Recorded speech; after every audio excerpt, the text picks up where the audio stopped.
Les écoles de tir ont un intérêt éducatif certain, reconnu et par les sportifs et par le monde des enseignants, parce qu'elles apportent une qualité de concentration que certains enfants n'arrivent pas à gérer dans la scolarité, par exemple. Donc s'il y a un avantage certain à pratiquer le tir sportif, c'est ce côté calme, concentré, qui peut, dans certains cas, améliorer le niveau scolaire des élèves. Et je pense que dans la vie de tous les jours, dans leur future vie d'adulte, c'est un grand plus. Les écoles de tir, depuis toujours, nous ont apporté un grand nombre de champions.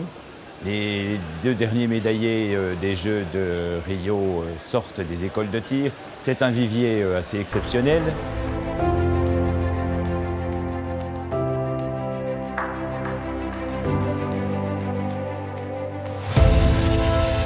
En plus de ce championnat, il y a une équipe qui s'occupe de la détection, qui va faire des tests avec les meilleurs de chacune des disciplines dans leur catégorie.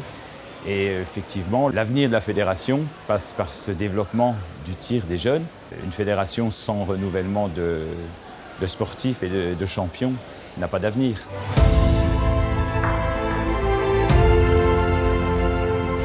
Alors le circuit ludique qui a dû être mis en place il y a 5 ans apporte une animation supplémentaire sur le championnat et puis permet pour les frères et sœurs, par exemple, des champions ou des futurs champions de cette compétition, de découvrir d'autres disciplines qu'ils n'ont pas l'occasion de pratiquer dans leur club.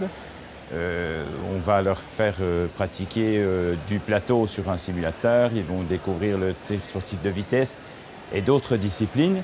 Et effectivement, ce côté découverte doit permettre de, à la limite, recruter d'autres personnes qui sont en simple visiteur sur le championnat.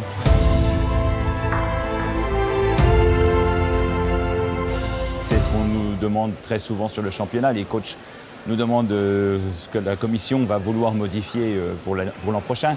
Depuis quelques années, nous avons stabilisé. Nous avons voulu que les coachs puissent faire un travail de longue durée et pas avoir des règlements qui changent trop souvent.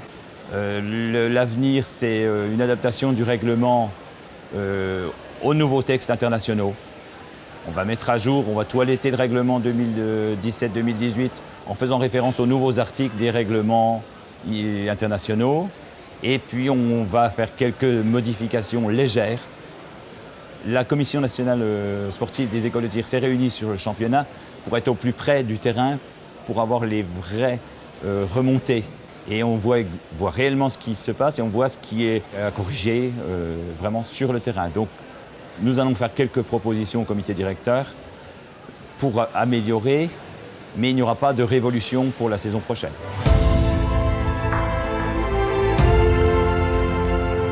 Les clubs sont relativement libres. Certains participent à des journées portes ouvertes, essayent de faire connaître leur club, de faire connaître leurs écoles de tir.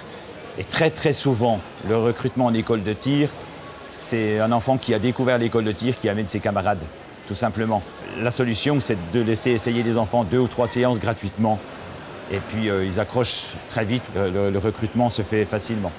Donc les écoles de tir s'adressent au public des jeunes enfants, garçons et filles. Les filles ayant autant de chances de faire des très beaux résultats et de battre tous les garçons. Et les catégories sont le poussin, benjamin et minime, entre 9 et 14 ans. Et le but des écoles de tir, c'est vraiment de former des futurs adultes au tir sportif. Donc on essaye d'avoir des règlements, inspirer des règlements internationaux pour que les enfants soient bien formés et arrivent directement comme des tireurs adultes, très respectueux des règles. Voilà.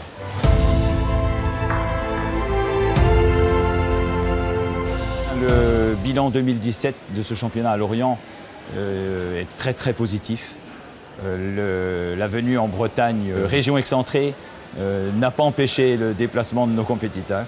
Et nous avons eu les meilleures conditions possibles pour organiser un très bon cru 2017.